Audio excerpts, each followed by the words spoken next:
Hello students, इस video के अंदर हम माय मदर एट 66 पोइम जो कि कमला दास ने लिखी हुई थी, उस पोइम के हम पोइटिक डिवाइसेस यूज़ क्या क्या पोइटिक डिवाइसेस यूज़ हुए हैं उस कविता के अंदर, उनको हम डिस्कस करेंगे। So first we will discuss about rhyming scheme. ये जो पोइम है इसमें कोई राइमिंग स्कीम नहीं है, there is no rhyme scheme in this poem. और जब भी किसी पोइम के अंदर राइम स्कीम नहीं होती तो उस पोइम को हम ये कह सकते हैं कि this poem is written in free verse. So this there is no rhyme scheme in the poem, the whole poem is written like a paragraph. So rhyme scheme के ऊपर यदि क्वेश्चन आता है तो आप इसका जो आंसर देंगे वो ये रहेगा कि भाई in this poem there is no rhyme scheme and this poem is written in free verse.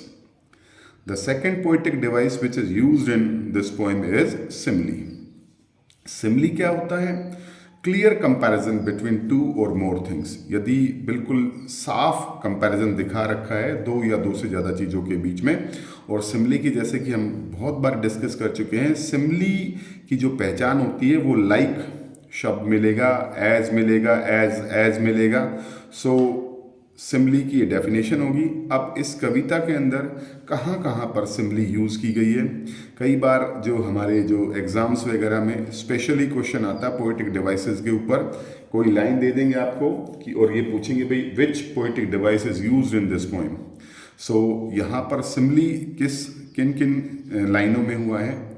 एक लाइन है इसके अंदर, इस कविता के अंदर, her face ashen like that of a corpse, यानी here in this line the face of poetess mother is compared with the corpse।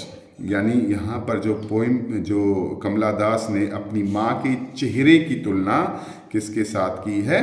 Corps जैसे लाश का चेहरा।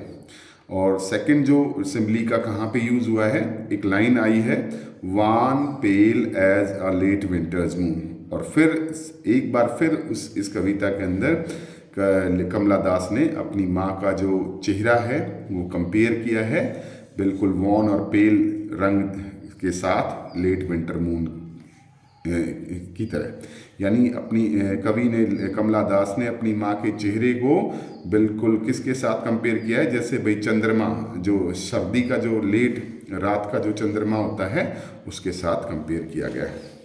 The next poetic device personification. Personification होता है मानवीकरण।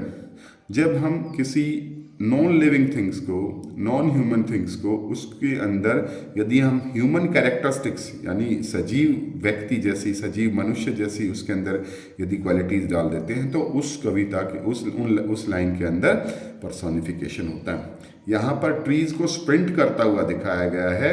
Trees are the non living things and they are sprinting, they are behaving like human beings. यानी जो trees हैं वो नॉन लिविंग थिंग है और उनको भागता हुआ दिखाना कवि के द्वारा, ये क्या यूज़ है कि यहाँ पर उसने पर्सोनिफिकेशन का यूज़ किया है। The next important poetic device which is used in this poem is imagery. Imagery क्या होता है? The use of descriptive language by a poet or an author that has the readers to visualise the picture in one's mind.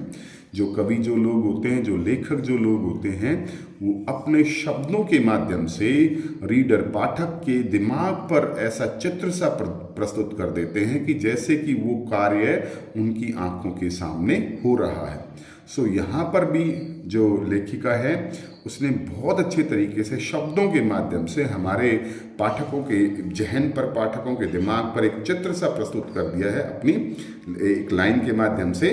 वो कौन सी line है? The married children spilling out of their home. यानी जब हम इस line को हम पढ़ते हैं तो हमारे सामने बिल्कुल ऐसा जैसे कि भाई जो वो खुशनुमा बच्चे हैं वो जैसे भाई अपने घरों से बाहर निकल रहे हैं खेलने के लिए मैदान में आते हुए। ठीक है।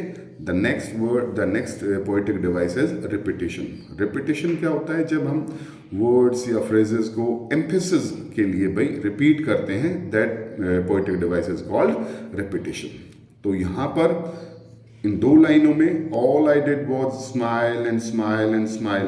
इन this line the word smile have been use thrice, है ना। यहाँ पर स्माइल शब्द का 3 बार रिपीटेशन हुआ है।